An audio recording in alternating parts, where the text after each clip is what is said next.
काय झालं आता? ट्री पडलं. कुठं पडलं?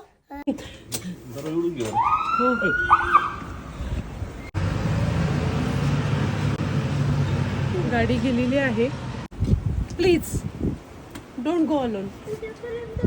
तिकडे पोलीस आहेत सर आणि त्या अलाउड नसतं. बरं माहिती नाही आता कोणाला काही दुखापत झालेली नसावी एवढंच फक्त देवाकडे भागणं आहे की एक तर सण आहे. कारण काल आहे ना जवळपास 6वा इन्सिडेंट आमच्या इथे घडला. नशीब चांगलं की कोणाची जीवितहानी झाली नाही किंवा. आणि काल कोण आलं होतं काय सांगत होते तुम्ही? Tree surgeon. भयानक हवा सुटली म्हणजे वादळी वारा आहे. पाऊस पण चालू आहे आणि इकडे एक फायर ट्रक आलेली दिसते. रेस्क्यू टीम पण आली. माहिती नाही काय झालंय. लवकरच कळेल आपल्याला. झाडाची फाटी येतो.